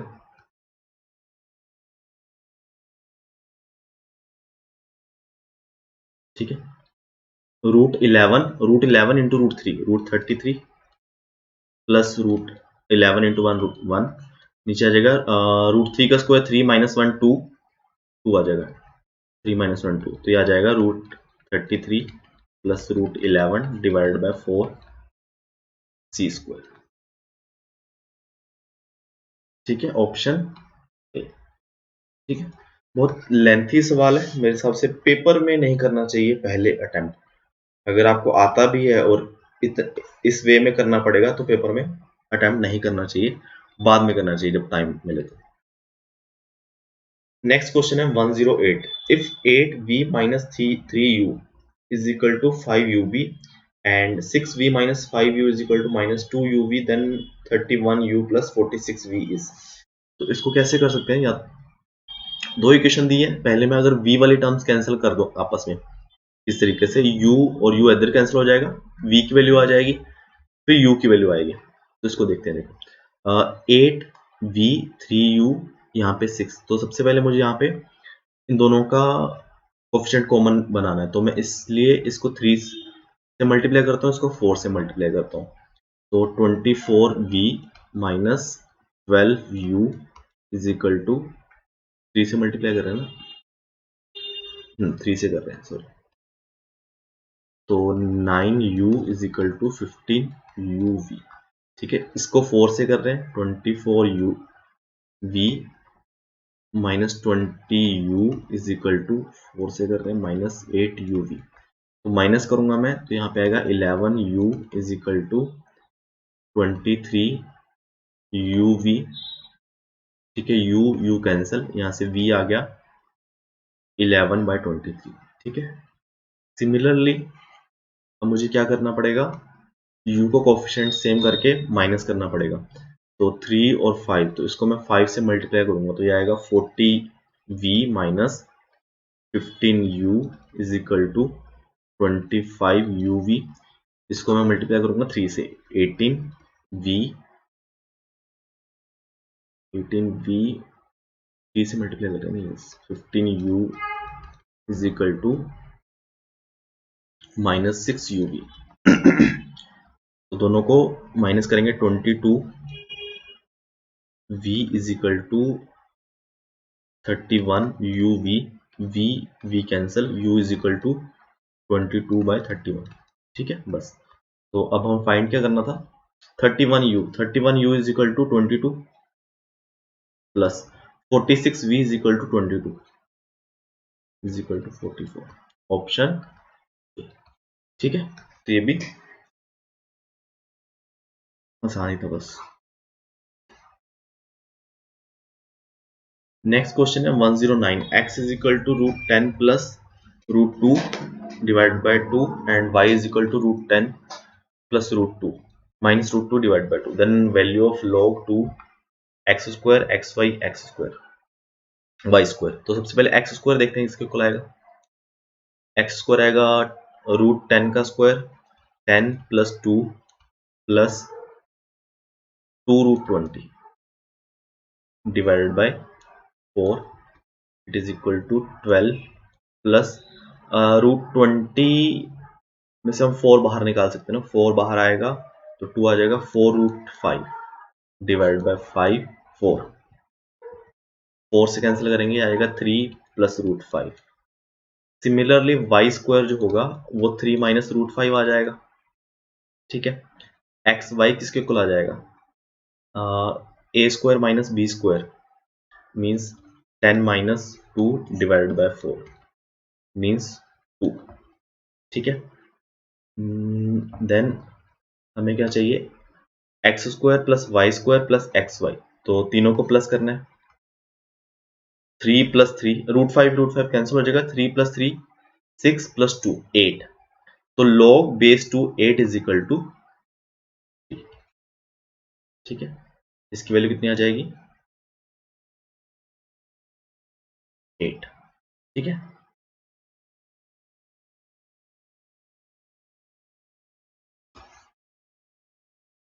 नेक्स्ट क्वेश्चन है कि if a clock strikes once at 1 o'clock, twice at 2 o'clock, 12 times at 12 o'clock, again once at 1 o'clock and so on. How many times will the bell be struck in the course of 2 days? देखा, जैसे 1 बजे 1 घंटे बजाती है, 2 बजे 2 घंटे बजाती है, तो 12 बजे 12 घंटे, फिर दोबारा 1 बजेगा तो 1 घंटी, 2 दिन में। अब देखो 2 दिन में क्या होगा, 2 दिन में ऐसा होगा ना कि 1 से 12 बजे, फिर 1 से 12, फिर 1 से 12, 1 से 12, 4 बार। ठीक है, 1 से लेके 12, फिर 1 से 12, फिर 1 से 12, फिर 1 से 12। ठीक है, अब 12 घंटे में जो है कितनी बार घंटे बजाता देख लेते हैं हम टोटल। तो 1 के लिए 1, 2 के लिए 2, 3 के लिए 3, अप टू 12। तो फर्स्ट 12 नंबर्स का सम किसके कुल आ जाएगा, 12 n into n plus 1 divide by 2, तो 678। ठीक है, और हमें 2 दिन में का पूछा है तो 4 बार होगा ऐसा, तो 78 इंटू 4, 8 चौका 32, 7 चौका 28, 312। ठीक है, ऑप्शन बी। 111 क्वेश्चन है, find the number of numbers between 300 to 400 both included, है ना, ये ध्यान रखना, ब्रैकेट में लिख दिया बोथ इंक्लूडेड। ठीक है, that are not divisible by 2, 3, 4, 5, जो डिविजिबल नहीं है। तो सबसे पहले देखो 2 और 4 है, अगर मैं ऐसे पहले हम डिविजिबल वाले कैलकुलेट करेंगे कि कौन कौन से नंबर 2, 3, 4, 5 से डिविजिबल है, फिर टोटल 101 नंबर है, माइनस कर देंगे। सबसे पहले देखो 2 और 4 दोनों साथ में है, अगर मैं ऐसे नंबर बाहर निकाल लूं जो 2 से डिविजिबल है, तो उसमें 4 वाले तो सारे इंक्लूड हो जाएंगे, है ना, कि जैसे मान लो 300, 300, 302, 304, 306, 308, ऐसे करके 400 तक मैंने 2 वाले नंबर निकाल लिए, इवन नंबर निकाल लिए, उसमें तो 4 वाले ऑटोमेटिकली इंक्लूड हो ही गए जो 4 से भी डिविजिबल है। ठीक है, तो इसको कोई मतलब नहीं है, इसको मैं हटा देता हूँ एक बार। ठीक है, तो अभी हम मुझे क्या करना है, बेसिकली सबसे पहले तो मुझे ये नंबर फाइंड करना है जो ओनली 2 से डिविजिबल है। तो 101 नंबर टोटल है, उसमें से 2 से डिविजिबल कितने हो जाएंगे, 51। सिमिलरली 3 से हो जाएंगे, टोटल 101 नंबर है। 301 से लेके 400 तक नंबर हो जाएंगे 33, 300 को इंक्लूड करेंगे तो 34। सिमिलरली 5 वाले हो गए, 20 नंबर होने चाहिए 301 से 400 तक, 300 भी है तो 21 हो गए। फिर हमें चाहिए 2 और 3 दोनों का मिला के, यानी कि 6। तो 306 से भी डिविजिबल है, 301 से लेके 400 तक 16 नंबर बनते हैं। जैसे 16 इंटू 6 90, 16 नंबर बनने चाहिए ना। 300 पूरा डिविजिबल है, 316 होगा फिर। हाँ ठीक है, तो ये बनेंगे 16 नंबर, 16 प्लस 17, 300 भी इंक्लूड करना है। सिमिलरली 2 और 5 यानी कि 10, 10 से डिविजिबल हो गए 11 नंबर, और 3 और 5 15, क्या एल्सियम, जो 3 और 5 एल्सियम 15 से डिविजिबल है, 15 से डिविजिबल हो गए 15, 300 भी 15 से डिविजिबल है, 301 से लेके 315, 15 90, 6 और 7, ठीक है। फिर हमें फाइंड करना है कि जो तीनों के एल्सियम 2 3 5 यानी कि 30 से डिविजिबल है, 30 से डिविजिबल हो गए 30, 330, 360, 390 और 300 तो है ही 4, ठीक है। तो टोटल नंबर जो होगा जो डिविजिबल है 2 3 5 में के साथ, वो हो जाएंगे n2 plus n number of 3 के साथ 5 माइनस, अब कॉमन भी तो आ गए इसमें, 2 और 3 दोनों वाले आ चुके थे इन जो हमने तीनों में सम किया मैंने तीन, तो इसमें कौन कौन से इंक्लूड हो चुके हैं, ये भी इंक्लूड हो चुके थे इसलिए माइनस कर दिए, ये भी -3 इंटू 65 प्लस, ठीक है। तो ये आ जाएगा 51 plus 34 plus 21 minus 17 minus 11 minus 7 plus 4। 51 plus 34 plus 21 minus 17 minus 11 minus 7 plus 4, 75 आ गए टोटल। अब 75 नंबर क्या है, डिविजिबल है 2 या 2 से या 3 से या 4 से या 5 से, 101 में से माइनस कर दो उसको 75 को, तो आ जाएगा 26, ठीक है।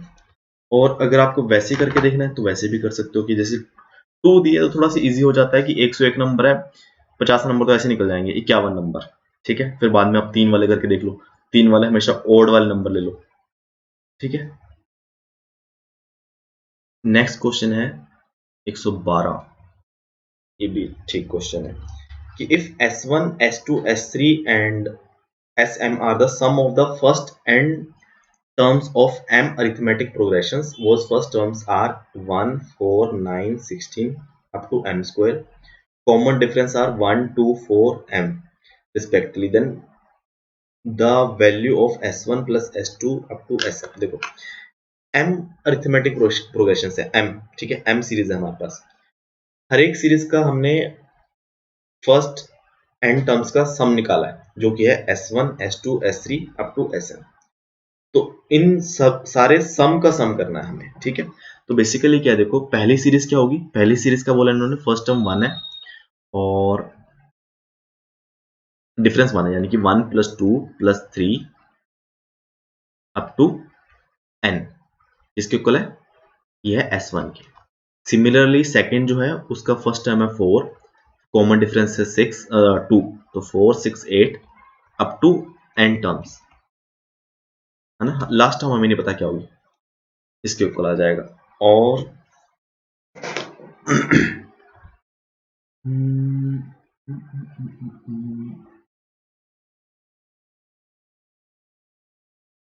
ठीक है, ये ऐसे करके इसमें हम क्या कर सकते हैं, S1 plus S2 plus S1 किसके इक्वल आएगा,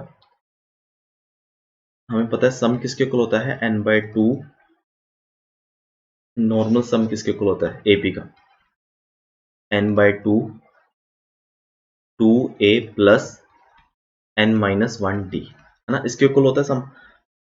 और तो S1 किसके इक्वल आएगा, S1 n/2, ठीक है, 2 इंटू ए,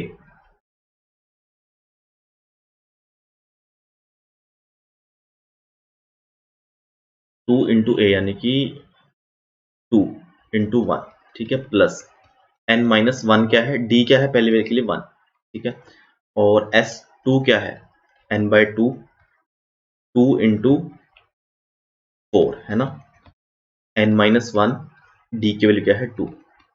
सिमिलरली S3 क्या है, n/2, थर्ड एपी की फर्स्ट टर्म है 9 प्लस n-1, कॉमन डिफरेंस है 3, ठीक है, और अप टू SM जो mth एपी होगी वो n/2, 2 यहाँ पे क्या आएगा m² है ना, m² है फर्स्ट टर्म, n-1 और कॉमन डिफरेंस है m, ठीक है। तो इन सब का मुझे सम करना है, इन सब का सम करना है, ठीक है। तो इन सब का सम जो भी मान लो x मान लो, चलो, तो इन सबको सम करना है मुझे, ये plus this plus this plus this, तो n/2 तो सब में कॉमन है, तो मैंने n/2 कॉमन निकाल लिया, ठीक है। अब देखो जब मैं 2 ये वाली n/2 कॉमन निकाल लिया, मैं इन टर्म्स का सम करता हूँ अभी, तो 2 कॉमन निकाल के मैंने क्या लिख सकता हूँ मैं, 1 + 4 + 9 अप टू m², ठीक है। सिमिलरली मैं लिख दिया, इनमें से मैंने n-1 कॉमन निकाल लिया, n-1 कॉमन निकाला मैंने, तो मुझे पास क्या बचा, 1 + 2 + 3 अप टू m, ठीक है। अब बस यहां से कहानी साफ है। अब देखो ये क्या है, ये फर्स्ट m, ये सम है first m square of first m natural numbers, ठीक है। इसका सम किसके इक्वल आता है, 2m m+1 2m+1 divided by 6, इसके इक्वल आता है सम इसका, ठीक है, प्लस n-1, और फर्स्ट n नेचुरल नंबर का सम, m नेचुरल नंबर का सम होगा m into m+1 divided by 2, ठीक है। अब मेरे पास m m+1 है, कॉमन निकाल लेता हूँ मैं, तो n into m+1 divide by 2 भी कॉमन निकाल लिया मैंने, तो 2 कॉमन निकालूंगा तो 4 आ जाएगा, यहाँ पे क्या बचेगा मेरे पास, 2 को मल्टीप्लाई कर दिया, 4m+2 divided by 3 plus n-1, ये बचेगा, तो मेरे पास बचा m+1 डिवाइडेड बाय 12 आ जाएगा, ठीक है, मैंने एलसीएम ले लिया इधर, तो 4m+2 प्लस 3n-3, ठीक है, तो बस आ गया, डी आंसर आ गया, m+1 4m+3n-1 डिवाइडेड बाय 12, ठीक है, ऑप्शन डी। इसमें अगर थोड़ा सा हम शॉर्टकट देखने जाएं, इसमें हम क्या कर सकते हैं कि मैं मान लूं कि n की वैल्यू 1 मान लेता हूं, ठीक है, कि s पहली टर्म का ही सम है, पहली टर्म का सम तो a ही आ जाएगा, n की वैल्यू 1 पुट कर दो, तो इसका मतलब मुझे इनको ही सम करना पड़ेगा ना, इनको प्लस करना पड़ेगा, अगर आपको समझ आ रहा हो कि मैंने बोल दिया कि मेरे पास MAP अरिथमेटिक प्रोग्रेशंस हैं, उनकी मुझे फर्स्ट टर्म का ही सम फाइंड करना है, ठीक है, तो S1 जो होगा 1 के इक्वल आ जाएगा, ठीक है, तो अगर मुझे पहली टर्म का सम किसके इक्वल आएगा, पहली टर्म के इक्वल ही आ जाएगा, S2 किसके इक्वल आ जाएगा, 4 के इक्वल आ जाएगा, तो n की वैल्यू 1 आ गई मेरी, ठीक है, मैंने बोला कि और फिर इन सबका सम किसके इक्वल होना चाहिए, m+1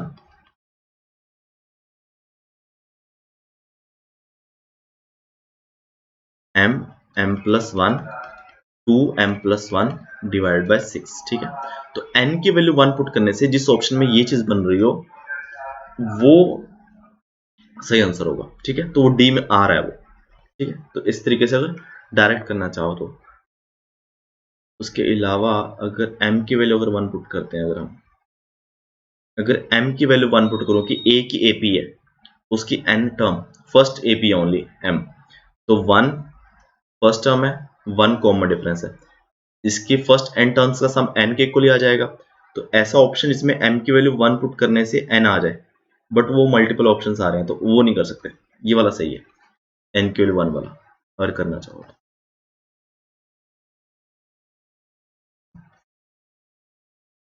नेक्स्ट क्वेश्चन है 113 कि 6500 were divided among a certain number of persons. If there had been 15 more person, each would have got 30 rupees less. Find the original number of person. तो कोई नंबर ऑफ पर्सन थे x, ठीक है, तो हमने उसमें पैसे डिवाइड कर दिए 6500। तो सपोज करो सबको कितने मिले 6500 डिवाइड बाय x। अब 15 लोग और आ गए, उनको अगर डिवाइड करेंगे उनको कम पैसे मिलेंगे ना, ज्यादा लोग आ गए। अब डिफरेंस क्या आ गया दोनों में 30, यानी कि 6500 divide by x minus 6500 divide by x plus 15 is equal to 30। ठीक है, तो इसको क्वाड्रेटिक बन जाएगी, सॉल्व कर लेंगे, बट सॉल्व करने से अच्छा है कि ऑप्शन से मिला। जैसे ऑप्शन ए है 6500 डिवाइड, पहले मान लो 50 थे तो 6500 डिवाइड बाय 50, तो पहले 130 रुपए मिल रहे थे ऑप्शन ए के हिसाब से। 15% और आगे 50 प्लस 15 65 आ गए, तो 6500 डिवाइड बाय 65, तो अब कितने मिल रहे हैं 100 मिल रहे हैं। तो देखो दोनों का डिफरेंस 30 है, तो ऑप्शन ए सही। ठीक है, बी में चेक कर लो 6500 डिवाइड बाय 60, तो यहाँ पे 108.33 पैसे हैं, और 15 बढ़ गए यानी कि 75 हो गए। 6500 डिवाइड बाय 75, यहाँ पे 86 आ रहा है। ठीक है, यहाँ पे डिफरेंस नहीं बना 30। तो इस तरीके से डायरेक्ट करना ज्यादा सही रहता है कई बार ऑप्शंस में।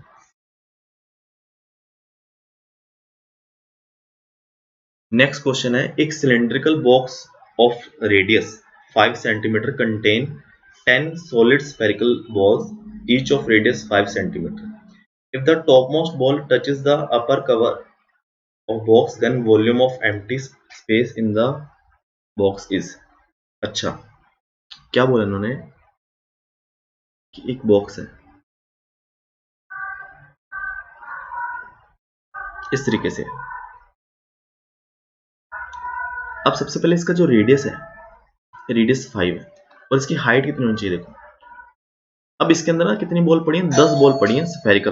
ठीक है, 10 बॉल पड़ी है, 10 बॉल मतलब जिसका रेडियस 5 है, मतलब 10 डायमीटर के इक्वल होगा इसका हाइट। तो हाइट इसकी आ जाएगी 10 into diameter of each ball. Diameter हो जाएगा 10 सेंटीमीटर, 10 इंटू 10 यानी कि 100 सेंटीमीटर। तो इसकी सिलेंडर की जो वॉल्यूम हो जाएगी pi are square H, pi into 5 का स्क्वायर 25 इंटू एच यानी कि 100, तो आ जाएगा 25 100 पाई टोटल वॉल्यूम। ठीक है, बट इन्होंने एम्प्टी का पूछा है, इसका मतलब ऑप्शन सी तो नहीं होना चाहिए। अब देखो, और हमें 10 हम चाहिए वॉल्यूम अभी 10 बॉल का, तो 10 बॉल्स का वॉल्यूम कितना आ जाएगा 10 इंटू क्या वॉल्यूम होता है एक स्फेरिकल का 4/3 पाई आर क्यूब। आर क्यूब कितना आ जाएगा 125। ठीक है, इसको कर पाएंगे कैलकुलेट, तो आ जाएगा 125 इंटू 4 इंटू 10, तो आ जाएगा 5000/3 पाई। इन दोनों को माइनस करना पड़ेगा खाली स्पेस के लिए। ठीक है, 25 या 75, या जाएगा 2500/3 आ जाएगा। ठीक है, ऑप्शन ए। नेक्स्ट क्वेश्चन है, ये आई थिंक मेरे से बना नहीं है, मुझे लगता है इसमें इनकम्प्लीट है, क्योंकि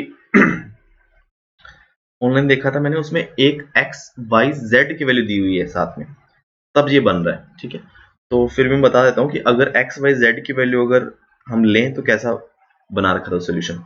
सबसे पहले देखो x plus Y plus z जो है 2 के इक्वल है, तो x plus Y plus z का स्क्वायर जो है वो किसके इक्वल आएगा 2 का स्क्वायर यानी कि 4 के इक्वल आएगा। इसको खोलोगे आप तो x square plus y square plus z square plus 2 x y plus y z plus z x. ठीक है, ये आएगा 4 के इक्वल।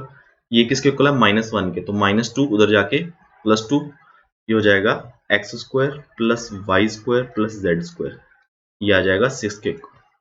ठीक है, अब हम क्या होता है कि x³ y³ + z³ -3xyz,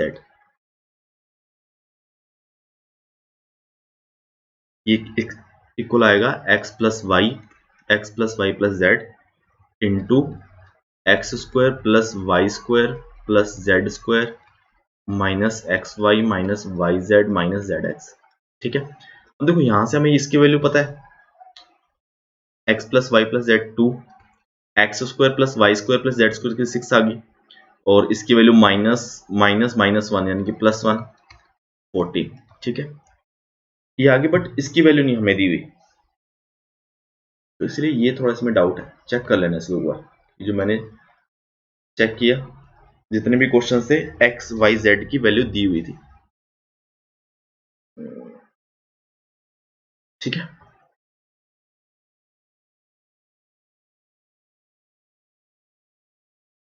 next question, ये भी काफी लेंथी क्वेश्चन है, इसको देखते हैं कि ABC are 3 towns forming a triangle, 3 triangle में 3 टाउन है। देखो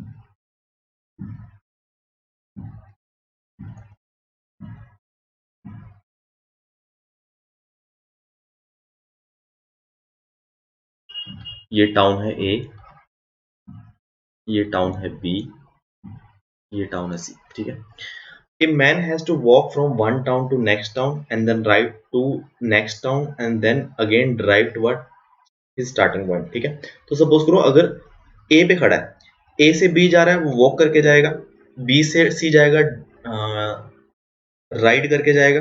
ठीक है, राइड आई थिंक साइकिल, ऐसा मान लो कि पैदल, राइड साइकिल, और ड्राइव कार। ठीक है, फिर आगे कार पे जाएगा। ठीक है, 3 रास्ते हैं, चल के जाएगा, साइकिल पे जाएगा, कार पे जाएगा। ठीक है, he can walk ride drive 1 kilometre. ठीक है, अब इसमें इस क्वेश्चन में थोड़ा ये ध्यान रखने वाली है, यहाँ पे 1 किलोमीटर जो है ये ए वाला है। कई बार कंफ्यूजन ये होता है कि 1 किलोमीटर यानी कि 1 किलोमीटर की बात कर रहे हैं। ठीक है, जब मैं पहले सॉल्व कर रहा था मुझे ये लगा कि 1 किलोमीटर की बात कर रहे हैं। ए में नॉर्मल जो हम यूज करते हैं प्रिपरेशन वो है, बट नहीं, ये वही ए है, ये वाला, कि drive 1 kilometre in A, B, C minutes respectively. ठीक है, वो वॉक करता है 1 किलोमीटर वॉक करेगा A मिनट में, 1 किलोमीटर राइड करेगा B मिनट में, 1 किलोमीटर ड्राइव करेगा C मिनट में respectively. If he starts from point B he takes A - B + C hours। मतलब अगर वो B पॉइंट से स्टार्ट करता है, B से C चल के जाता है, C से A साइकिल पे राइड करके जाता है, A से B कार से ड्राइव करके वापस आ जाता है, वो आता है A - B + C टाइम में, घंटे में। Similarly if he starts from C से स्टार्ट करता है, A तक वॉक करके जाता है, A से B राइड करके जाता है, B से C ड्राइव करके जाता है, तो उसको टाइम लगता है B + A - C। सिमिलरली फिर A से स्टार्ट करता है तो उसको टाइम लगता है C + B - A। Length of the triangle is assume motion in anti clockwise. ठीक है, एंटी क्लॉकवाइज डायरेक्शन। सबसे पहले हम क्या करते हैं, इस डिस्टेंस सपोज कर लेते हैं कि x, ये y, ये z। ठीक है, और अब हमें चाहिए स्पीड, चाहिए वॉक की, राइड की और ड्राइव की। तो वॉकिंग की स्पीड कितनी आ जाएगी, स्पीड इज इक्वल टू क्या होता है, distance upon time. 1 kilometre distance अपना, speed is equal to distance upon time. 1 kilometre walk करता है A मिनट में, तो मतलब 1 किलोमीटर पर मिनट स्पीड होगी, तो इसकी 60 किलोमीटर पर आवर होगी स्पीड वॉकिंग की। ठीक है, ये हो गया 1 किलोमीटर 60 किलोमीटर मिनट है ना। हाँ ठीक है, वॉकिंग होगी। अब राइड की स्पीड होगी, राइड करता है 1 किलोमीटर इन B मिनट, यानी ये हो जाएगा 60 A divide bye B kilometre per hour. ठीक है, और राइड हो गया। ड्राइव की स्पीड कितनी होगी, 60 किलोमीटर, 1 किलोमीटर इन C। हाँ C। ठीक है, यहां तक समझ आ गया। सबसे पहले मैंने वॉकिंग, राइडिंग और ड्राइविंग की स्पीड हमने निकाल ली। अब सबसे पहले क्या है, B से स्टार्ट करते हैं। ठीक है, अब हम टोटल टाइम देखना ना हमें, B से C, राइड करके जा रहा है, सबसे पहले राइड करता है, सॉरी वॉक करता है, फिर राइड करता है, फिर ड्राइव करता है। बी से सी वॉक करता है, डिस्टेंस हमें पता है, स्पीड पता है, टाइम निकालना है। तो speed is equal to distance upon time, time is equal to distance upon speed. तो बी से सी जो है y डिस्टेंस में टाइम कितना, y डिस्टेंस है, स्पीड 60 है, तो टाइम लगेगा y डिस्टेंस है y divide by 60 plus c से a जाता है फिर राइड करके, यानी कि डिस्टेंस z है, स्पीड है 60 a b, ठीक है। सिमिलरली x डिवाइड बाय फिर ड्राइव करके आया 60 a c, टाइम लग रहा है a minus B plus C, ठीक है। अब स्टार्ट कर रहा है सी से स्टार्ट कर रहा है, तो z डिस्टेंस आ रहा है, तो z बाय 60, a से b राइड कर रहा है तो डिस्टेंस x आ रहा है, by C divide by 60, time लग रहा है b plus a minus C. Similarly a से स्टार्ट कर रहा है, मतलब a से स्टार्ट कर रहा है, a टू b वॉक कर रहा है x kilometre, x by 60 plus फिर y b by 60 a plus z c by 60 a, ठीक है। ये समझ आ गया होगा I think, c plus b minus a, ठीक है। अब हमें फाइंड करना है टोटल डिस्टेंस, यानी कि मुझे x plus Y plus Z. अब देखो यहाँ पे दिख रहा है कि अगर मैं सबका सम कर दूंगा, जैसे y 1/60 कॉमन आ जाएगा तो x plus Y plus Z बन जाएगा। सिमिलरली यहाँ पे भी b बाय a कॉमन निकाल लूंगा, b बाय 60 कॉमन निकाल लूंगा, x plus Y plus Z बन जाएगा, ठीक है। और इधर भी अगर मैं सबको सम करूंगा तो a प्लस बी प्लस सी बनेगा। बस तीनों को मैं सम कर रहा हूँ, तो यहाँ पे मैंने 1/60 कॉमन निकाल लिया, ये तीनों टर्म में से सम किया तो x plus Y plus Z, ठीक है। सिमिलरली इसमें मैंने b बाय 60 a कॉमन निकाल लिया, b बाय 60 a कॉमन निकाल लिया तो x plus Y plus Z बन गया, प्लस इधर मैंने c बाय 60 a कॉमन निकाल लिया, c बाय 60 a वो x plus Y plus Z बन गया, ठीक है। इधर a minus B plus C, इधर देखो a माइनस a, एक a बच जाएगा, माइनस b b एक b बच जाएगा, c माइनस c एक c बच जाएगा, a plus B plus C, ठीक है। और इसमें मैं x plus Y plus Z common निकाल लो सब में से, तो आ जाएगा x plus Y plus Z, जाएगा 1/60 plus b by 60 a plus c by 60 a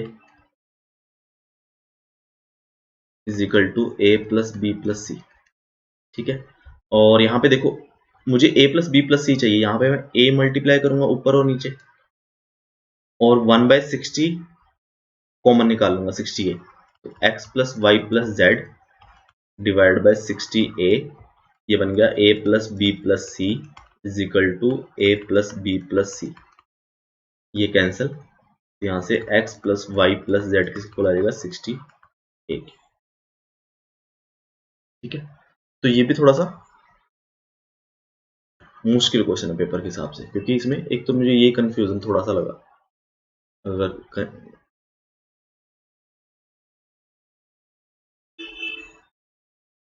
117 question कि in a bangle shop if shopkeeper display bangles in the form of the squares he left with 38 bangles, है ना, मतलब square, इसका मतलब उसके पास कितनी bangles हैं कि एक परफेक्ट स्क्वायर है प्लस 38, ठीक है।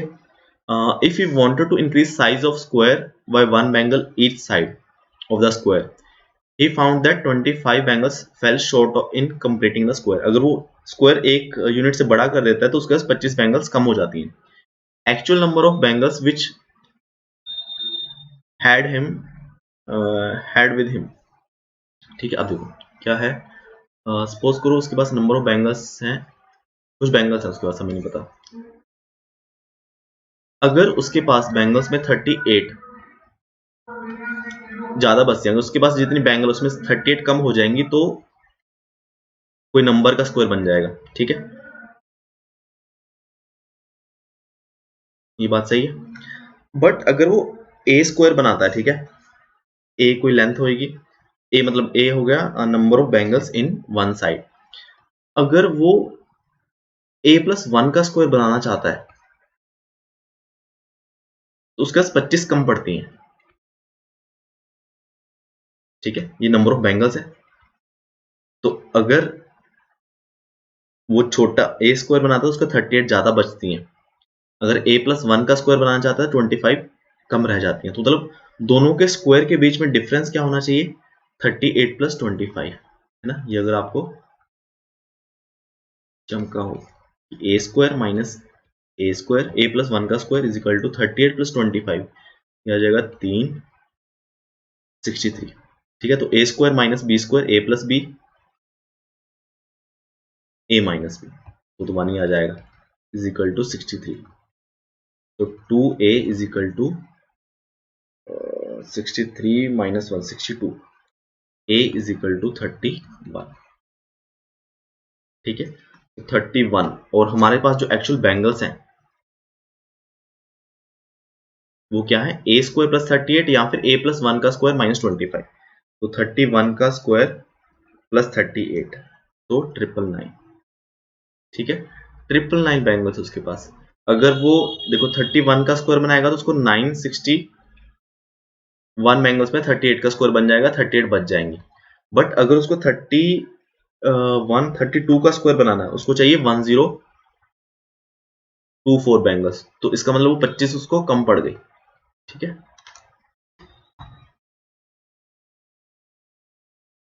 नेक्स्ट क्वेश्चन है 118। क्या बोल रहे हैं कि price of article was increase by p%, then later new price was decrease by p%। If the last price was 1 then find the original price. देखो ओरिजिनल मान लो x है, मैंने p% बढ़ा दिया, मतलब 1 plus x into 1 plus p/100, ये हो गया बढ़ा हुआ प्राइस। अब जो नया प्राइस आया उसको मैंने डिक्रीज कर दिया फिर दोबारा p% से, तो ये जो प्राइस है उसको मैंने p% से कम कर दिया। तो मेरे पास लास्ट प्राइस जो अब जो बना वो 1 बना, तो x की वैल्यू फाइंड करनी है बस। तो a plus B, a minus B, यानी कि 1 minus p square divide bye 10,000 is equal to 1। x की वैल्यू आ जाएगी 10,000 डिवाइड बाय 10,000 माइनस p स्क्वायर। ठीक है, ऑप्शन डी।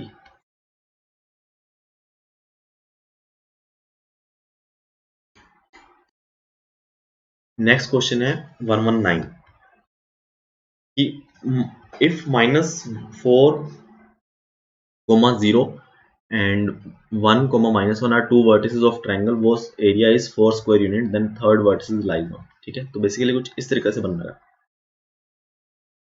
तो बोल रहे हैं कि -1, 0 यहाँ पे होगा पॉइंट कहीं ना कहीं, 1 -1 1 और -1 ये। ठीक है, ये कोई लाइन बन रही होगी। तो एक तीसरा वर्टिस चाहिए ताकि एरिया 4 स्क्वायर बन जाए। ठीक है, तो बेसिकली एक दो जो तीसरा पॉइंट है ये तो इस लाइन पे लाइज कर रहा होगा, कुछ ऐसी एक लाइन बनेगी, दो लाइन बन सकती है ऐसी। ठीक है,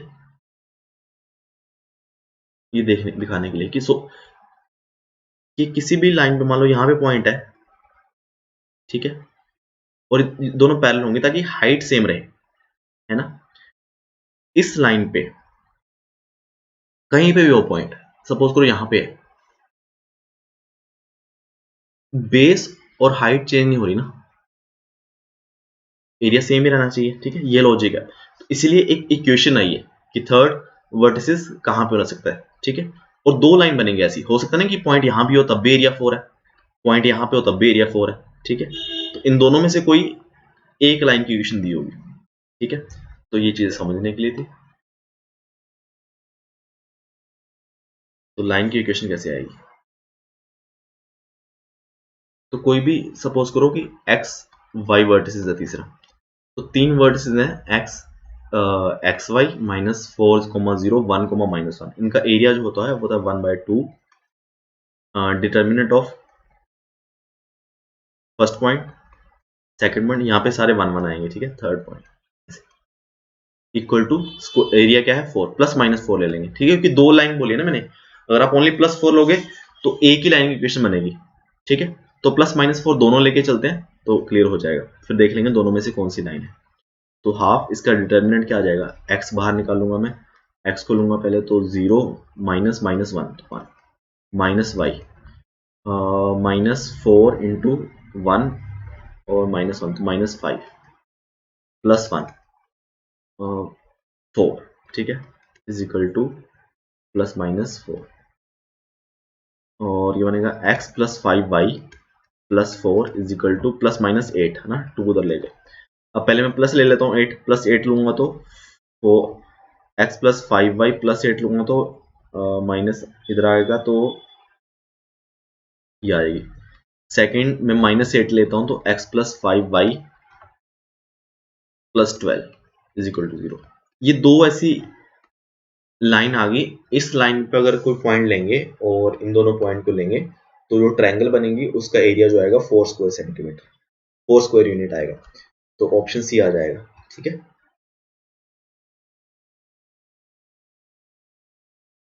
लास्ट क्वेश्चन है इस वीडियो का, A charitable trust donates 28 different books of maths, 16 different books of science, 12 different books of social science to poor students. Each student is given maximum number of books of only one subject of their interest and each student got equal number of books. Find the total number of students.